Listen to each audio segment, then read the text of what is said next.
that, and that laptop is working while they're waiting for somebody, so they're not suspicious at all or anything of a kind. And especially if you have 100 people in a huge lobby or something of a kind, you will practically be invisible and be able to take a lot of information that way.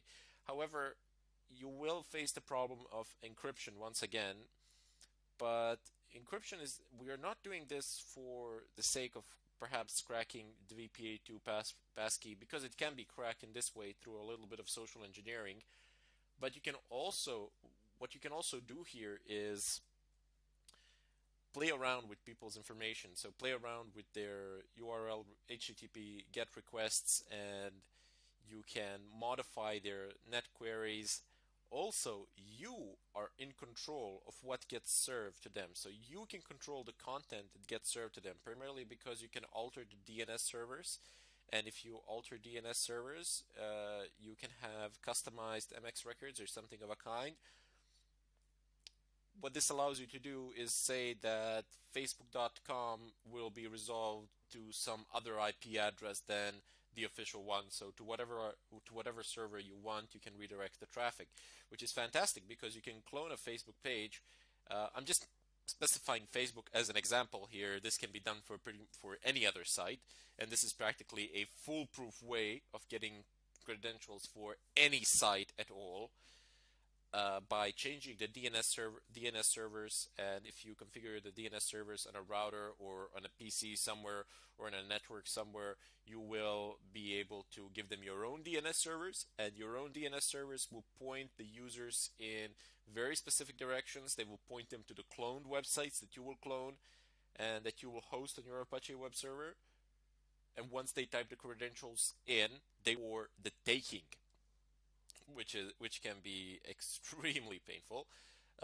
Okay, so let's say they make a query to a website, they try to log in. Login will fail, of course, but you will get their credentials, and as soon as you get their credentials, you can redirect traffic elsewhere or something like that to a legit page.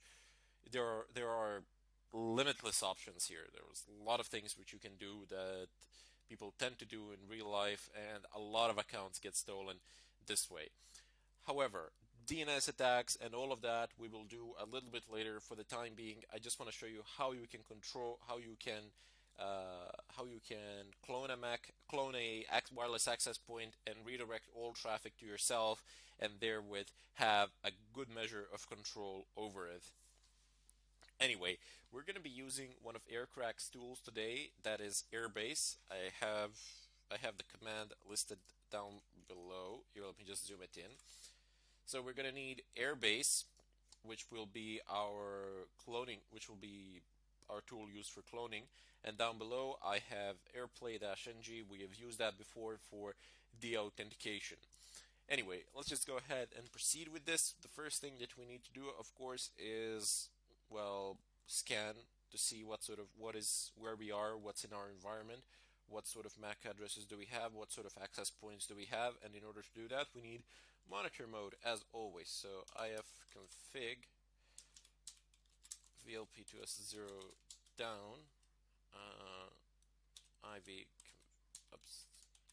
fig vlp2s0 mode monitor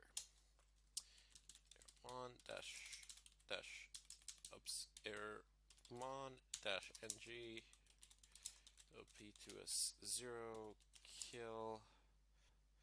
Network manager will go down first, 4734, and then I need to kill, I have DHC clients, need to kill that too, 30664. Okay, that one died already. Let's see, 11289. Excellent. Let's perform a check now. Okay, I'm gonna leave these running. I'm pretty sure that they won't interfere. Now, the commands that I've typed in now, I'm not gonna explain them in detail. They are explained in the previous tutorials. Now we're gonna go ahead and do some scanning. So, arrow dump dash ng, and just, clear arrow dump dash ng vlp2s0. Press enter, and there we go. There's a scan in progress. I'm gonna wait, I'm not gonna hold the scan here. One of my, this is my, this is my wireless access point something.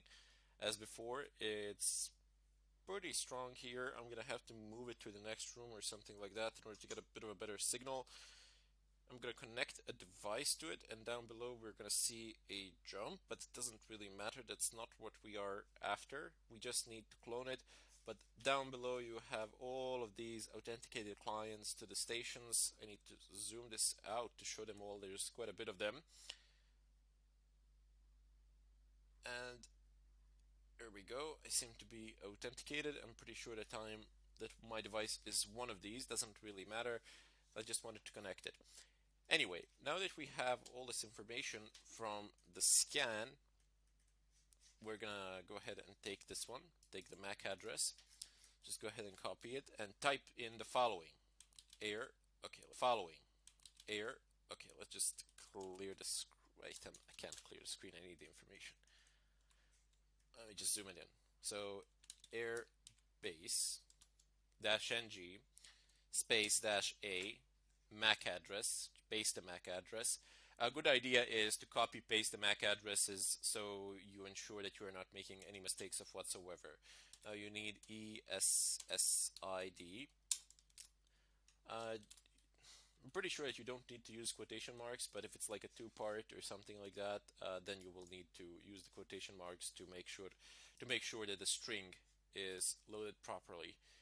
And then we need a channel, of course. What will be the channel? Channel 6. For those of you who have enabled your monitor mode via airmon-ng, start VLP2S0, it will create a virtual interface which is mon0. I didn't do that, so I'm just going to use VLP2S0 like this. Press enter, and now that I have my fake wireless access point running, I am going to de-authenticate pretty much everybody on the real access point with the ESSID something. Now, once I de-authenticate them, if they attempt to automatically reconnect, they will all reconnect automatically back to me.